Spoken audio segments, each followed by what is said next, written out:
Keep your eyes down, girl, the matron hissed, her fingers digging into my shoulder. If you look upon them, you invite ruin. But how could I look away? The great hall echoed with the heavy footfalls of the realm's most powerful alphas, a parade of brutal lords and ambitious warlords seeking the king's favor. Each passed by our meager line of servants, their cloaks brushing against the damp stone, their expressions hard and uncaring. I was invisible to them, just another shadow in the periphery. Then, the air grew cold. The oppressive silence was broken only by the deliberate, slow rhythm of boots.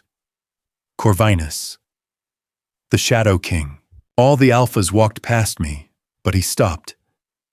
The entire hall held its breath as he leaned in, his voice a low, terrifying rumble against my ear. I found you. The great hall of Ethelgard was a cavernous space, designed to intimidate. High, arched windows let in only the thinnest slivers of gray light, casting long, distorted shadows across the worn stone floor. Tapestries depicting ancient, bloody victories hung limply from the walls, their colors faded to dull rust and muted ochre. The air was thick with the scent of roasted meat, stale ale, and the sharp, metallic tang of nervous sweat. I kept my head bowed, my gaze fixed on the uneven hem of my coarse wool skirt. The matron's warning echoed in my mind, but the curiosity was a restless beast in my chest. "More wine, you useless whelp!" A rough voice barked from the high table. I scrambled to obey, my hands trembling as I grasped the heavy silver pitcher. As I poured the crimson liquid into the goblet of Lord Thorn, a massive brute of an alpha from the northern reaches, I dared to glance up. His face was a map of scars, his eyes cold and cruel. He dismissed me with a wave of his hand, entirely uninterested. This was the gathering. Once a decade, the alphas of the realm convened to reaffirm their loyalty to the crown, or, as rumors suggested, to test its strength. The air practically crackled with unspoken threats and barely concealed ambition. "Look at them," whispered Alara, another servant, as she passed by with a tray of roasted fowl.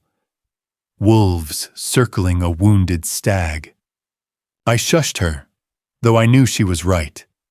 King Alden was old, his grip on the kingdom slipping with each passing year.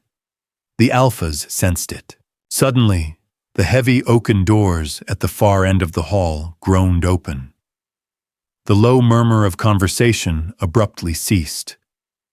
The silence that followed was absolute, heavy, and expectant.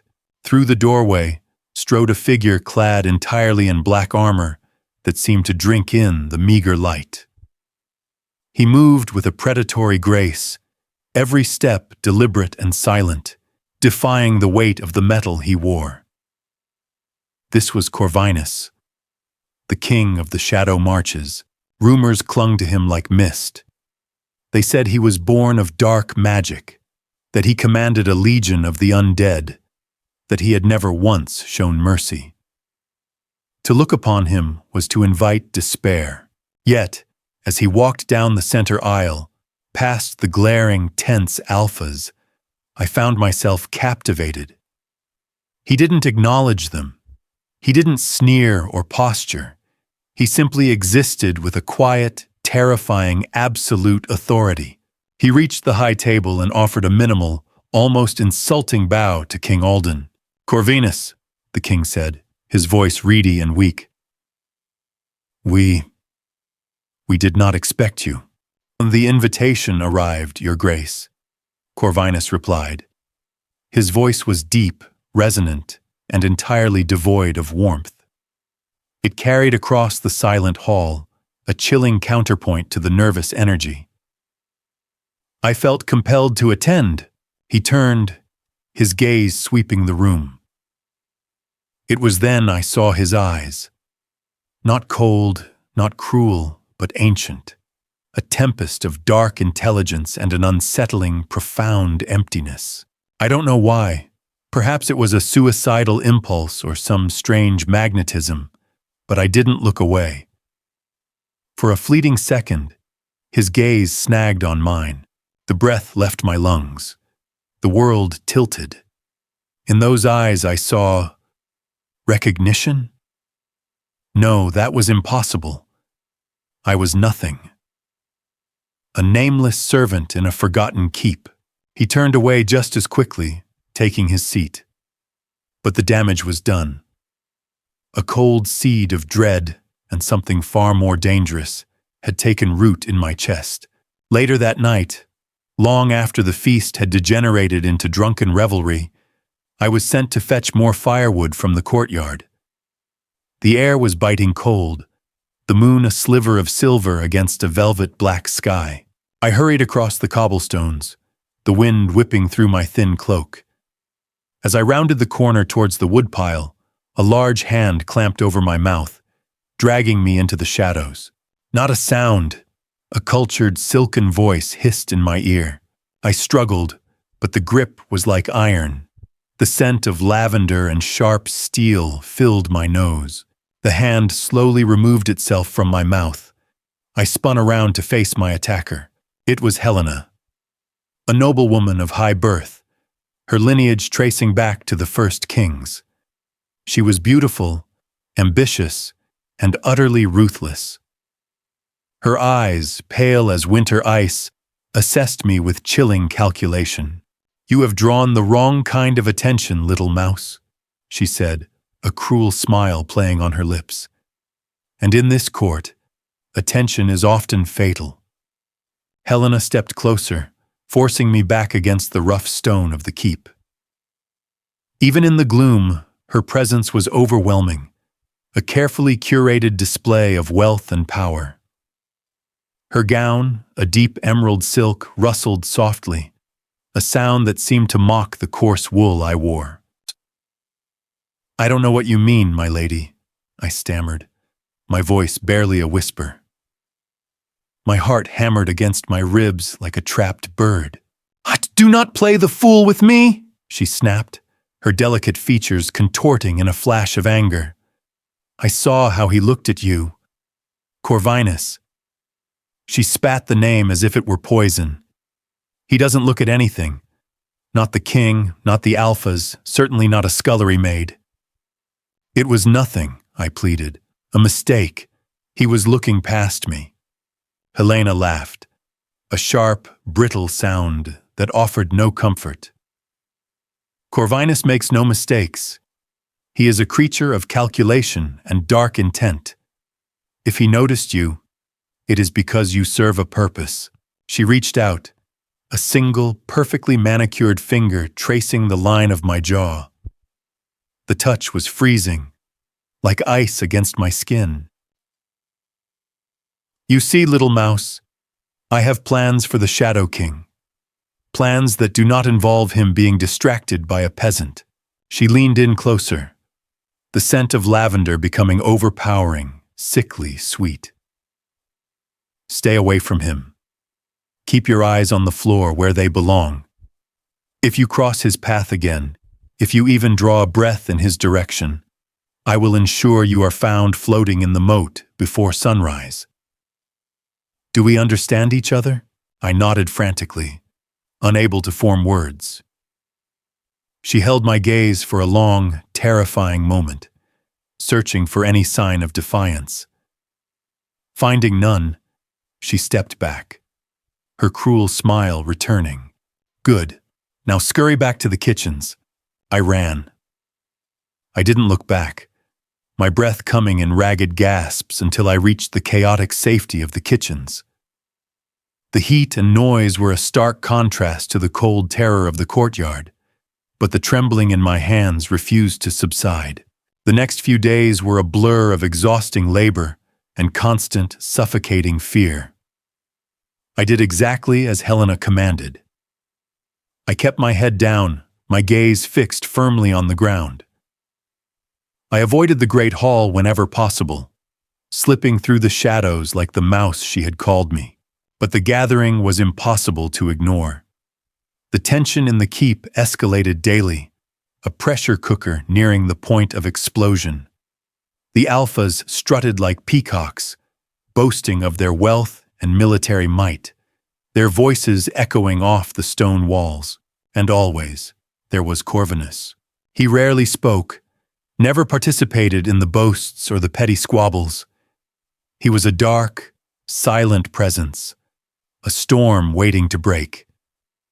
The other alphas treated him with a mix of disdain and fearful respect, giving him a wide berth whenever he moved through the keep. One evening, I was tasked with delivering fresh linens to the guest quarters in the eastern wing. It was a secluded part of the castle, far from the noise of the great hall. I moved quickly, desperate to finish the task and return to the safety of the servants' quarters. As I turned a corner, a heavy oak door swung open, and I crashed into a solid wall of black armor. The breath was knocked from me, and the linens tumbled from my arms, scattering across the flagstones. I scrambled to gather them, my heart pounding a frantic rhythm. "Forgive me, my lord," I stammered, keeping my eyes firmly on the ground. "I am clumsy. I did not mean to leave them." The voice was low, resonant, and unmistakably his, Corvinus. I froze, my hands hovering over a pile of white linen. The silence stretched, heavy and expectant. I could feel his gaze on me, a physical weight that pressed down on my shoulders. I didn't move. I didn't look up. Helena's threat echoed in my mind, loud and clear. "Stand up." It wasn't a request. It was a command, spoken with the quiet authority of a man accustomed to absolute obedience. Slowly, fighting the trembling in my legs, I stood. But I kept my head bowed, my eyes fixed on his boots. "Look at me." I couldn't. I squeezed my eyes shut, terrified of what I might see, terrified of what Helena might do if she found out. Suddenly, a gloved hand touched my chin. The touch was surprisingly gentle, a stark contrast to the cold metal of his armor. With a slow, deliberate pressure, he tilted my head up. I opened my eyes and met his gaze. The emptiness I had seen before was gone, replaced by an intensity that took my breath away. It wasn't the predatory hunger I had seen in the other alphas. It was something else entirely. Something ancient and searching. "Why are you hiding?" he asked, his voice barely a murmur. I am not hiding, my lord," I lied, my voice shaking. "I am just a servant." He studied my face for a long moment, his eyes tracing the lines of my features as if he were trying to memorize them. "A servant," he repeated, the word sounding strange on his lips. "Perhaps." He dropped his hand from my chin, stepping back into the shadows. "Be careful, little bird. The hawks are circling." He turned and walked away, disappearing into the gloom of the corridor. I stood there for a long time, the linens forgotten, his words echoing in the silence. "Little bird." It was a warning and a promise. The king's hunt was the climax of the gathering, a brutal display of martial prowess and thinly veiled aggression. The sprawling forests of Ethelgard were a tangled, ancient wilderness, teeming with dangerous game. It was a tradition meant to forge alliances through shared bloodsport. But this year, it felt more like an arena preparing for a slaughter. I stood at the edge of the courtyard, clutching a bundle of riding crops, watching the lords and alphas mount their immense steeds. The air was crisp, the sky a bruised purple, threatening a winter storm. Lord Thorn sat atop a massive roan destrier, his laughter booming over the clamor as he hoisted a wicked-looking hunting spear. Beside him, Lord Garrick, a sly alpha from the eastern coast, smiled thinly, his eyes darting toward the king's pavilion. King Alden emerged, looking older and frailer than ever in the harsh morning light. He struggled to mount his horse, requiring the assistance of 2 squires. A murmur rippled through the assembled alphas, a collective, unsettling acknowledgement of weakness. Then Corvinus appeared, He rode a destrier blacker than a starless night, the beast as silent and imposing as its master. He wore lighter armor today, dark leather reinforced with steel, yet he still emanated an aura of untouchable dread. He didn't join the boastful chatter.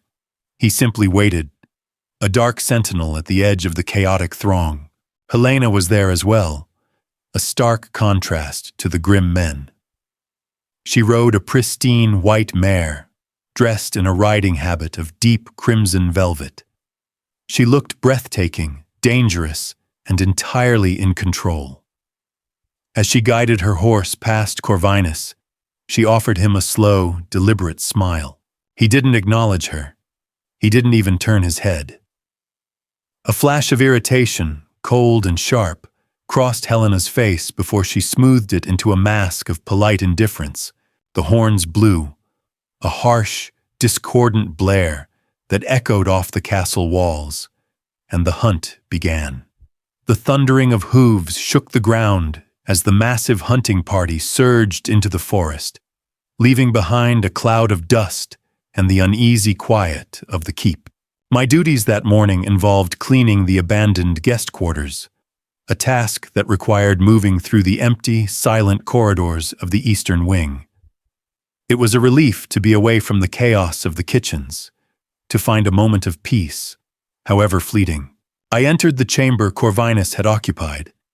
It was austere, devoid of personal touches, smelling faintly of old iron and ozone.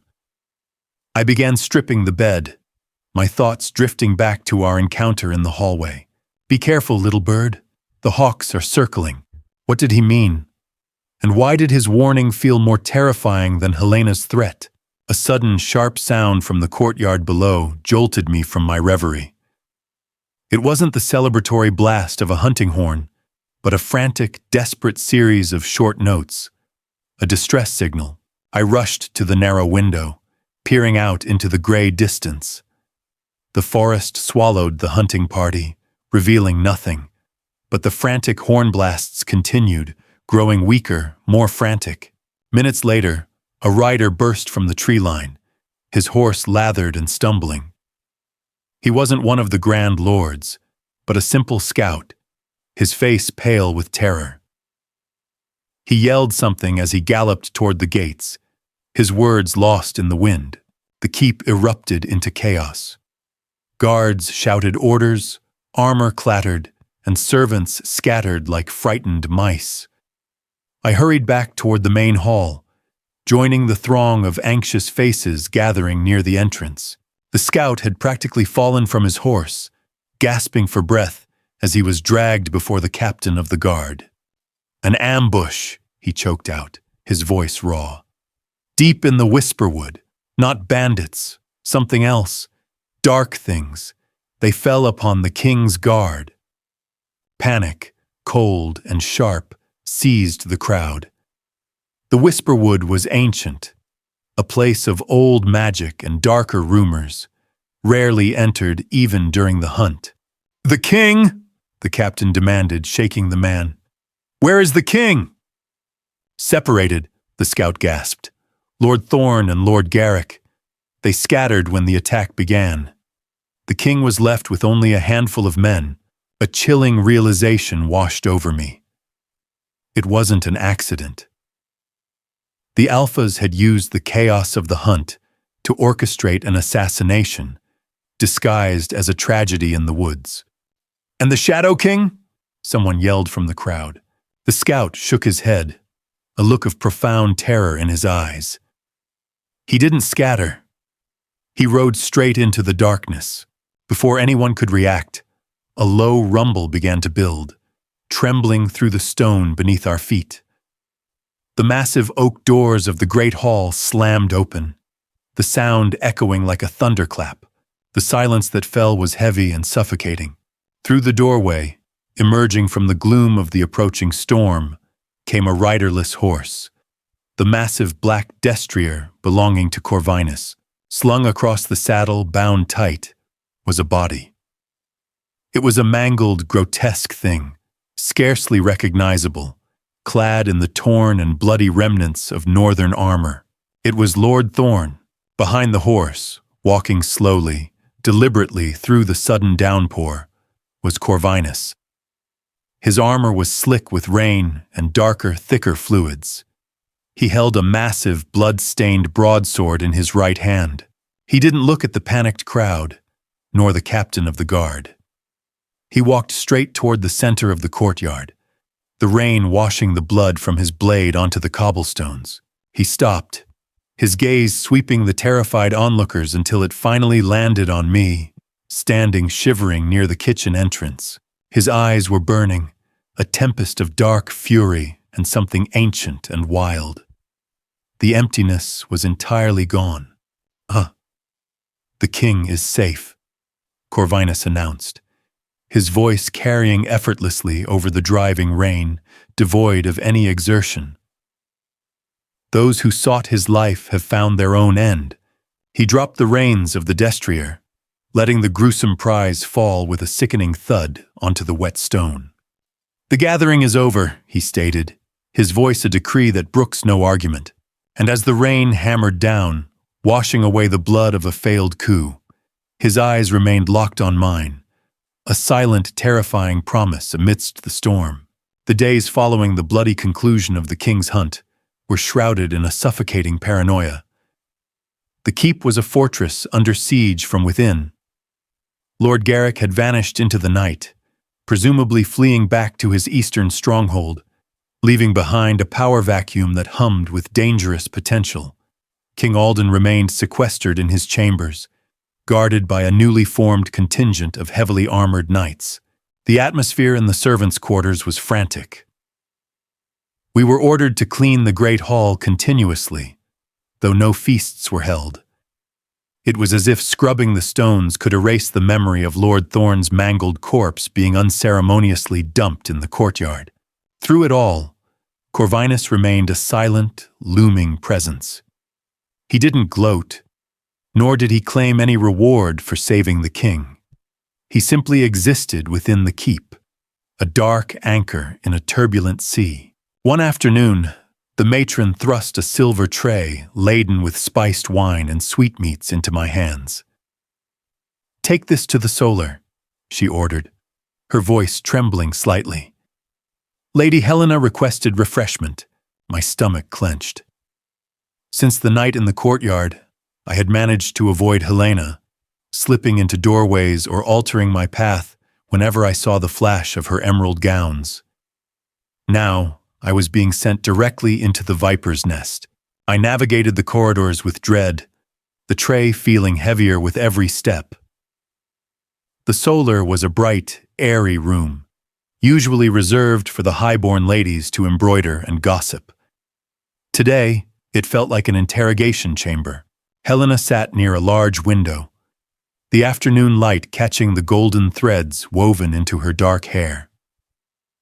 She was alone, a book resting unopened in her lap.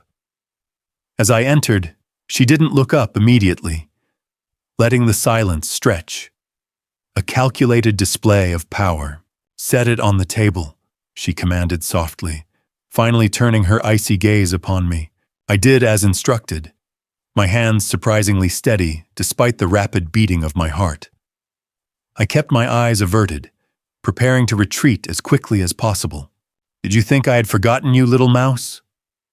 Her voice was conversational, almost pleasant, which made it all the more terrifying. I stopped, turning back to face her, though I maintained a respectful downward gaze. "No, my lady." "Good." She stood, moving with predatory grace, and approached the table. She selected a small, candied plum, rolling it between her pale fingers. "The game has changed since the hunt. The pieces are moving differently. Lord Thorn is dead. Lord Garrick is a fugitive, and the king is a frightened old man hiding behind his guards."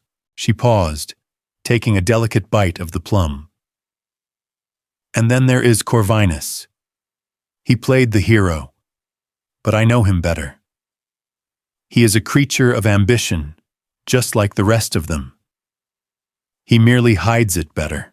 I know nothing of these things, my lady, I said, my voice barely a whisper. Of course you don't, she sneered, dropping the remainder of the plum onto the tray. But you are a loose thread, a variable I did not account for, and I despise variables. She stepped closer, the scent of lavender and something sharper, metallic, filling the space between us. I saw how he looked at you in the courtyard, she hissed, her facade of calm slipping. Amidst the blood and the rain, he looked at you. Why?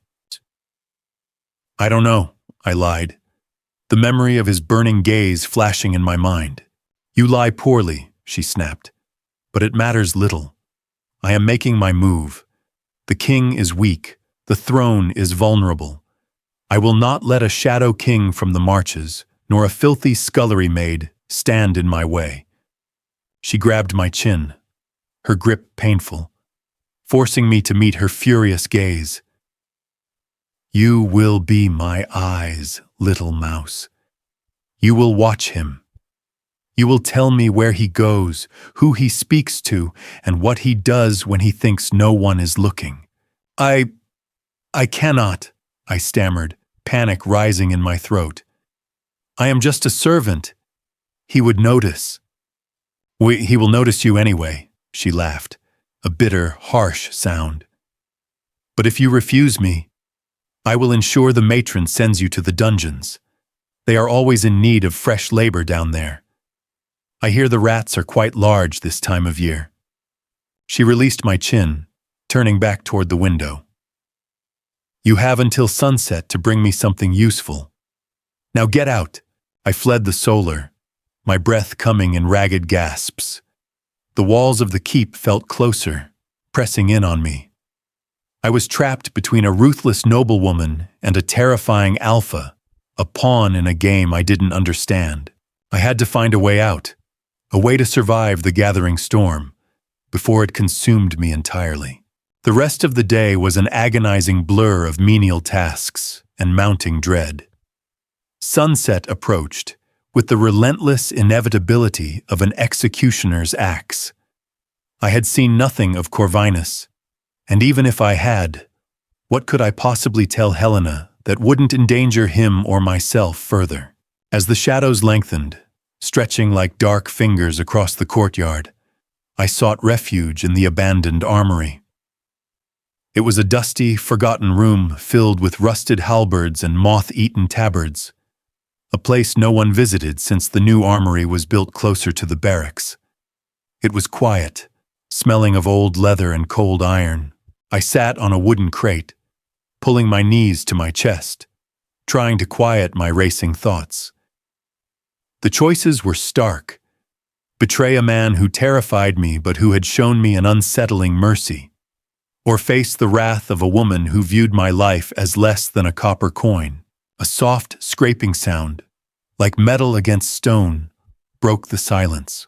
I froze, my breath catching in my throat. The armory was supposed to be empty. Slowly, carefully, I rose from the crate, peering into the gloom.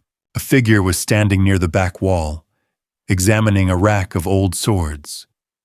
Even in the dim light, the broad shoulders and silent stillness were unmistakable. Corvinus! He didn't turn around, but his voice, low and resonant, cut through the dusty air. You breathe like a trapped animal. I stepped out from behind the crates, trembling. My lord, I did not mean to intrude. I thought this place was empty. It usually is, he replied, finally turning to face me. He wasn't wearing his armor, just a simple dark tunic and trousers. Without the imposing metal, he looked almost human, though the intense, ancient intelligence in his eyes remained undiminished. He stepped closer, moving with that unnerving, silent grace. Why are you hiding here, little bird? The kitchens are that way. He pointed vaguely toward the door. I needed a moment of quiet, I said, staring at the floorboards. Quiet is a rare commodity in this keep, he noted, his tone unreadable. Especially now. The air smells of fear and ambition. He reached out, his hand hovering near my face before dropping back to his side. You reek of both. The blunt assessment snapped something inside me. The exhaustion, the terror, the sheer unfairness of it all boiled over. I looked up, meeting his intense gaze, surprised by my own sudden defiance. Perhaps I am tired of being a pawn, I said, my voice shaking but louder than before. Perhaps I am tired of being threatened by those who view me as nothing more than dirt beneath their boots. His eyes widened fractionally, a flicker of genuine surprise crossing his features. Then, a slow, dark smile touched the corners of his mouth. And who is threatening you, little bird? The noble woman with the icy eyes and the poisoned heart. He knew. Of course he knew. He saw everything.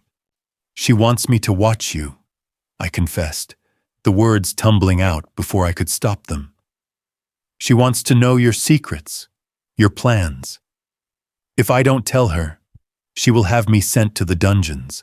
Corvinus let out a low, humorless chuckle that sounded like grinding stones. Helena is a fool playing a game she cannot comprehend. She believes she can control the shadows by shining a lantern on them. He stepped closer, invading my space, his presence overwhelming. The scent of ozone and cold steel surrounded him. And what will you tell her? He asked softly, his gaze pinning me in place. Nothing, I whispered. I don't know anything about you. And then let us remedy that, he said, his voice dropping to a dangerous rumble. Tell her this. Tell her the Shadow King walks the forgotten paths. Tell her he seeks something lost long ago. Tell her. He paused, his eyes searching mine with that unsettling, ancient intensity. Tell her he has found it. The words hung in the dusty air, heavy with unspoken meaning. I found you. Before I could process what he meant, the heavy oak door of the armory groaned open. Light spilled into the room, silhouetting a figure in the doorway. It was one of the king's new guards, a massive man clad in shining steel. He held a lantern high, its light catching the drawn sword in his other hand. "Who goes there?" he bellowed, stepping into the room. Corvinus didn't move. He didn't even turn his head. He kept his eyes locked on mine, a silent command to remain still. The guard took another step, raising the lantern higher. The light finally touched Corvinus, illuminating the stark lines of his face and the dark fury in his eyes. The guard stopped dead, the color draining from his face. The sword in his hand suddenly looked very small and insignificant. My apologies, Lord Corvinus," the guard stammered, lowering the weapon instantly. "I heard a noise. I did not realize you were here." "I am always here," Corvinus replied, his voice cold and flat. "Leave us." The guard didn't hesitate. He bowed deeply and practically ran from the room, pulling the door shut behind him with a loud thud. The silence returned, heavier than before. "They fear you," I breathed, the realization stark and terrifying. "They should," he said simply. He turned away, picking up an old, rusted dagger from a nearby table. "Go back to Helena. Tell her what I said. Let her puzzle over the shadows while the storm breaks." I hesitated, unsure if I was dismissed, unsure if I was safe. "Go," he repeated, not looking back. I turned and fled the armory, running back toward the servants' quarters, the weight of his words pressing down on me. I was no longer just a pawn. I was a messenger between the serpent and the shadow, and I feared the message would bring ruin to us all. I found Helena in the same solar, the setting sun painting the room in bloody hues. She looked up sharply as I entered, her pale eyes narrowing, anticipating my failure. "Well?" she demanded, snapping her book shut. "What have you learned?" My throat was dry, my heart hammering a frantic rhythm against my ribs. I had to play this carefully. I couldn't tell her everything, but I needed to give her enough to keep the dungeons at bay. He was in the old armory, my lady, I stammered, twisting the fabric of my coarse skirt in my hands. The old armory? Helena scoffed, standing up. What in the gods' names was he doing there? Dusting relics? He said to tell you something, I blurted out, the words feeling like acid on my tongue. Helena stopped, her expression hardening into a mask of intense focus.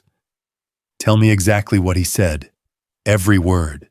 I took a deep breath, trying to steady my trembling voice. He said, tell her the Shadow King walks the forgotten paths. Tell her he seeks something lost long ago, and... I hesitated, the memory of his intense gaze burning in my mind. Tell her he has found it. Silence stretched in the room, thick and suffocating. Helena didn't move, her eyes fixed on some distant point, processing the cryptic message. Then she laughed. It was a cold, brittle sound that sent shivers down my spine. He found it, she repeated, a cruel smile twisting her lips. He is more arrogant than I thought. He believes he has found the key to the throne. She turned to me, her eyes glinting with a dangerous light. You have done well, little mouse. Perhaps you are not as useless as you appear. She walked over to a small cabinet and retrieved a delicate silver goblet, intricately engraved with swirling vines. She filled it from a crystal decanter, the liquid a deep, ominous crimson. Take this to the king's chambers, she ordered, holding the goblet out to me. Tell the guards it is a sleeping draught, prepared by my own apothecary to ease his grace's troubled mind. My blood ran cold. The command was simple, but the intent beneath it was glaringly obvious. The sweet, cloying scent of lavender that usually surrounded Helena was masked by a sharper, bitter smell coming from the goblet. My lady, I whispered, taking a step back. I cannot. I am not permitted in the royal wing. You are permitted because I say you are, she hissed, stepping forward and thrusting the goblet into my hands. Do not question me, girl. You deliver this, or you will find yourself in the dungeons before the night is out. And I assure you, you will not survive the experience. My hands shook as I took the cold silver. The goblet felt heavy, laden with death and consequence. Go, she commanded, turning her back on me. I left the solar, moving like a sleepwalker. The corridors were deserted, the shadows long and menacing. The goblet felt cold against my palms, a poisoned chalice that would seal my fate one way or another. If I delivered it, I would be an accomplice to regicide, a pawn used to murder a king. If I refused, Helena would destroy me. I reached the entrance to the royal wing, guarded by two massive men in gleaming armor. They crossed their halberds as I approached, their faces impassive. Halt! One of them barked. No servants allowed past this point. I have a draft for his grace, I stammered, holding up the silver goblet, my hands trembling visibly. From Lady Helena. To ease his sleep, the guards exchanged a skeptical look. One of them leaned in, sniffing the crimson liquid. Smells strange, he grunted. It is a special blend, I lied, my voice shaking so badly I feared they would immediately see through the deception. Very potent. They hesitated, unsure. The authority of a high-born lady was significant, but the paranoia surrounding the king was intense. Before they could decide, a voice cut through the tension, cool and authoritative. Then what is the meaning of this delay? I turned. Striding down the corridor, moving with that unnerving, silent grace, was Corvinus.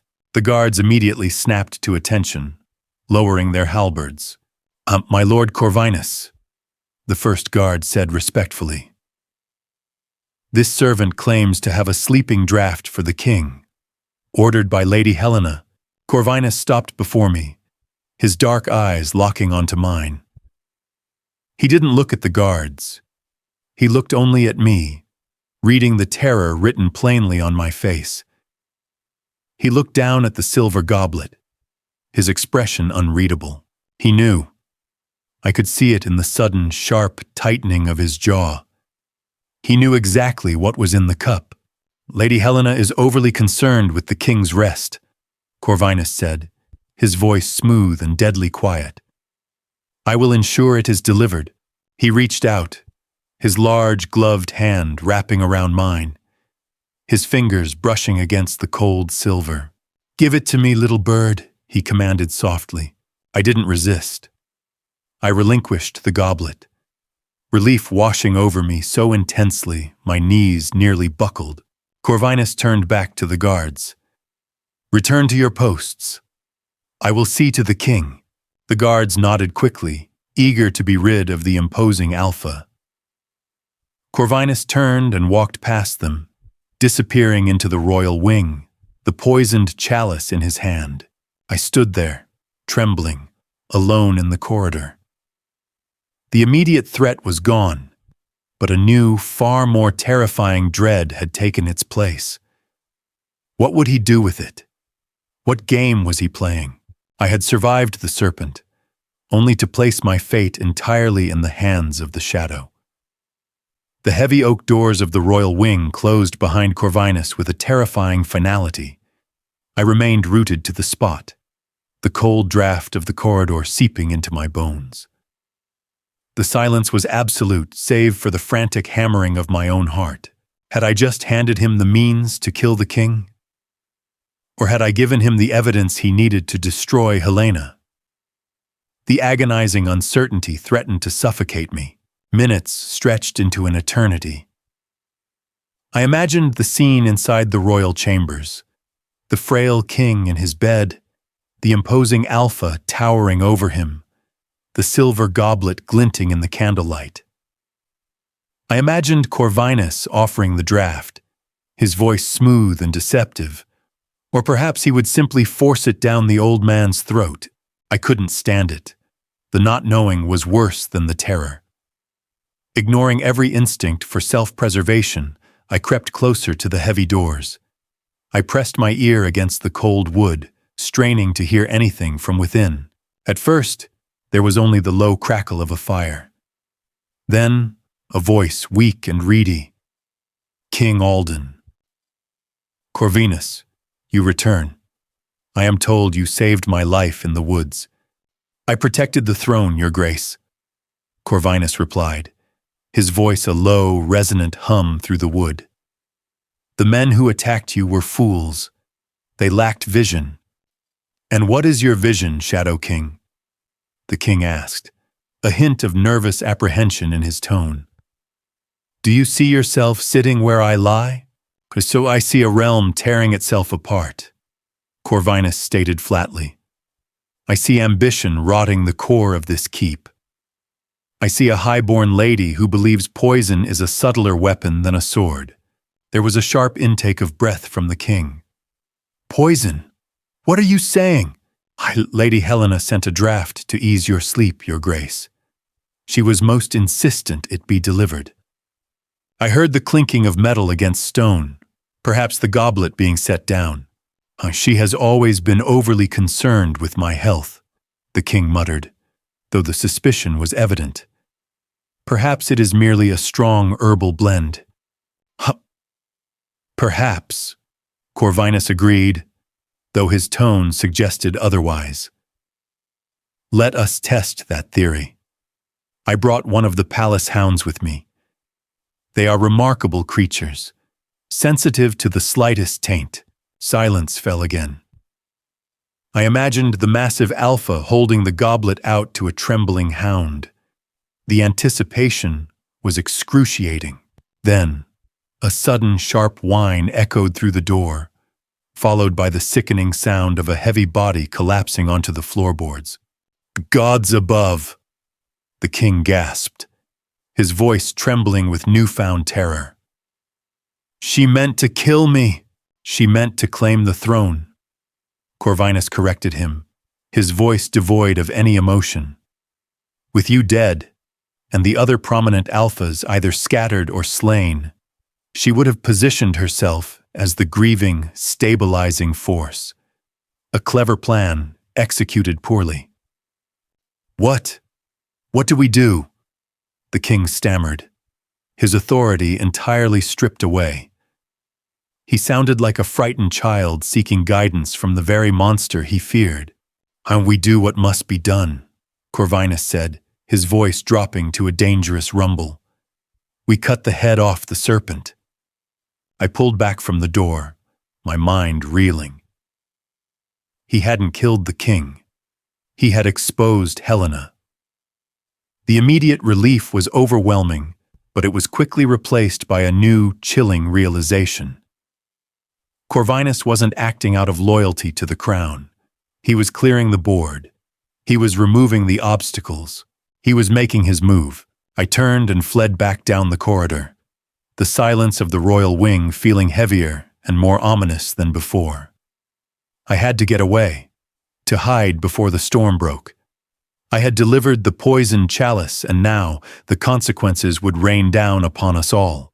The keep descended into absolute chaos before midnight. Word spread like wildfire that the king had been poisoned, and the immediate suspect was Lady Helena. The royal guards, spurred into action by Corvinus's revelation, stormed the highborn quarters. I hid in the pantry off the main kitchen, huddled among sacks of flour and dried beans, listening to the muffled shouts and the heavy boots pounding across the stone floors above. The air was thick with panic and the metallic scent of fear.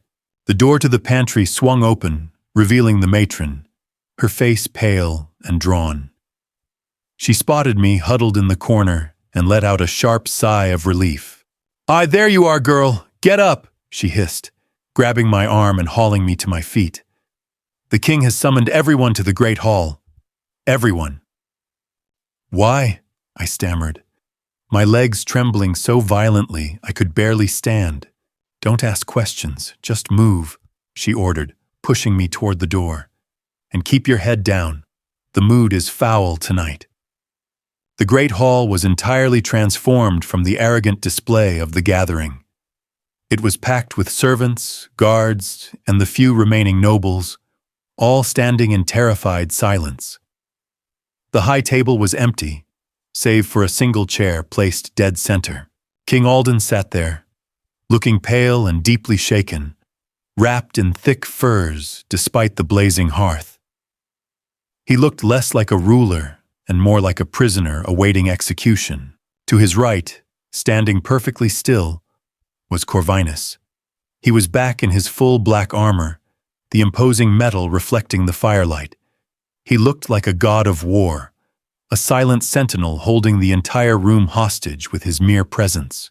And in the center of the hall, kneeling before the king, was Helena. She was flanked by two massive guards, her beautiful emerald gown torn and disheveled. Her pale eyes, however, burned with unyielding fury. She wasn't begging. She was glaring at Corvinus with absolute hatred. "Lady Helena," the king began, his voice surprisingly steady, though it lacked any real power. "You stand accused of treason and attempted regicide. The evidence is irrefutable, evidence provided by a monster," she spat, her voice ringing clear across the silent hall. "He manipulated the situation. He killed Lord Thorn to create chaos, and now he accuses me to seize power for himself." A murmur rippled through the crowd, quickly silenced by a sharp glare from the captain of the guard. "The hound died drinking your sleeping draught, Helena," Corvinus said, his voice cutting through the tension like a blade. "Do not insult our intelligence with transparent lies. You gambled and lost." Helena sneered. "And you, Shadow King? What is your game? You pretend to serve, yet you orchestrate the downfall of the nobility. You want the throne for yourself. Corvinus didn't deny it. He didn't confirm it. He simply stepped forward, descending the small dais toward her. The hall collectively held its breath. "The throne is a piece of wood, Helena," he said softly, stopping mere feet from her kneeling form. "It holds no true power. Power is the ability to shape the world, to tear down the rotten structures and build something new." He looked up, his gaze sweeping the terrified faces of the servants and the remaining nobles. "This kingdom is dying," he declared, his voice rising, echoing off the high ceiling. "It is choked by the ambition of fools and the weakness of old men. I will not let it fester." He turned back to the king. "Your Grace, the serpent has been exposed. What is your judgment?" King Alden looked from Helena to Corvinus, his face pale, his eyes wide with fear. He understood, as we all did, that he was no longer in charge. The judgment was not his to make. It was a formality dictated by the shadow standing beside him. "Treason. Treason is punishable by death," the king stammered, his voice barely audible. "Take her to the dungeons. She will be executed at dawn." Helena didn't flinch. She simply glared at Corvinus, a bitter smile twisting her lips. "You may kill me, but you cannot control the chaos you have unleashed. The realm will burn." "Let it burn," Corvinus replied coldly. "I will forge a new one from the ashes." As the guards dragged Helena away, her defiant laughter echoing in the vast space, Corvinus turned his gaze back to the crowd. He searched the sea of faces until he found mine, huddled near the back, trembling uncontrollably. His eyes locked onto mine, that ancient, intense intelligence burning bright. The message was clear, unspoken but deafening in the silence of the hall. "The board is cleared. The game begins now." The execution at dawn was a grim, silent affair. The keep felt hollowed out, the arrogant bluster of the gathering replaced by a suffocating dread. I stood with the other servants in the misty courtyard, watching as the axe fell, severing the head of the serpent who had sought to consume the kingdom. King Alden didn't attend. He remained sequestered in his chambers, a broken man ruling a shattered court. The power vacuum was absolute, a gaping maw waiting to be filled by the only force strong enough to claim it. Corvinus didn't attend either. He vanished into the labyrinthine corridors of the keep immediately after the execution, leaving behind an atmosphere pregnant with unspoken terror. The matron ordered us back to the kitchens, her voice lacking its usual sharp edge. We moved like ghosts, cleaning the great hall, scrubbing the stones that seemed permanently stained with the tension of the past few days. Hours passed, the sun climbing higher, but doing little to dispel the gloom that clung to Ethelgard. I was assigned to clean the abandoned armory, a task I usually welcomed for its quiet isolation. Today, however, the shadows felt menacing, the rusty halberds looking like dormant predators. I pushed the heavy oak door open, the hinges groaning in protest. The air was stale, smelling of dust and forgotten violence. I began sweeping the floorboards, my mind replaying the events of the previous night, trying to decipher the unspoken messages in Corvinus's gaze. "You are diligent, little bird." The voice, low and resonant, came from the darkest corner of the room. I gasped, dropping the broom, my heart leaping into my throat. Corvinus stepped out from the shadows. He wasn't wearing his armor, dressed instead in simple dark tunic and trousers, much like the first time I found him here. He looked less imposing, yet his presence was more overwhelming than ever. "My lord," I breathed, taking a step back, my hands trembling. I did not know you were here." "I told you," he said, stepping closer, his movements silent and predatory. "I am always here." He stopped a few feet away, his dark eyes studying me with that unsettling intensity. The emptiness was gone, replaced by a hungry, searching light. "You played your part well, little bird," he murmured, his voice softening slightly. "You delivered the chalice. You exposed the serpent. I had no choice," I whispered, finding a sliver of courage amidst the terror.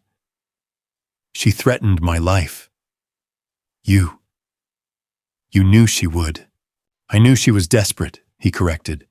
"I knew she would seek to use the weakest piece on the board to strike the king." He reached out, his hand hovering near my face before he gently tucked a stray lock of hair behind my ear. His touch was warm, a shocking contrast to the cold dread that usually surrounded him. "You are not a weak piece, however," he continued, his thumb brushing against my cheekbone. "You are observant. You are resilient. You survive." "Why did you stop?" I blurted out, the question that had been burning in my mind since the first night in the Great Hall finally escaping. "When all the alphas walked past, why did you look at me? Why did you say you found me?" Corvinus didn't answer immediately. He traced the line of my jaw, his touch light but possessing an undeniable gravity. "I am the Shadow King," he said finally, his voice a low rumble. "I rule the forgotten places, the dark corners of the world. I see what others ignore. I hear the silences between the boasts." He stepped closer, his body heat radiating toward me, smelling of ozone and something deeply, anciently masculine. "I saw you amidst the arrogance and the noise," he whispered, his face inches from mine. "I saw a spark of defiance, a quiet strength that the high-born fools could never comprehend. I have spent centuries surrounded by ambition and greed, by monsters wearing human skin."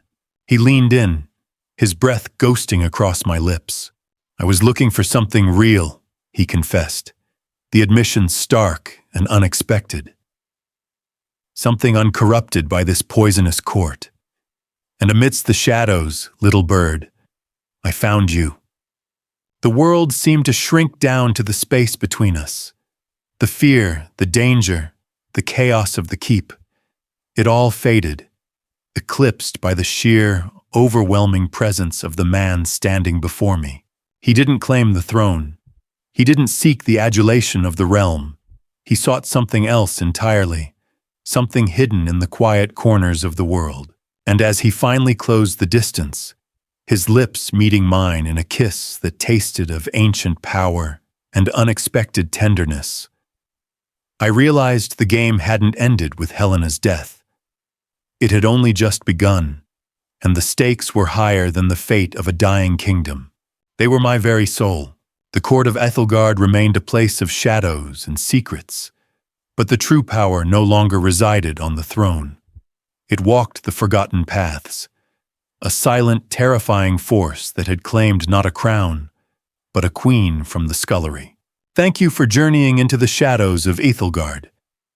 If you enjoyed the tension, the twists, and the slow burn of this dark medieval tale, please like this story, share it with fellow fans of dramatic fantasy, and subscribe for more unpredictable narratives. Out.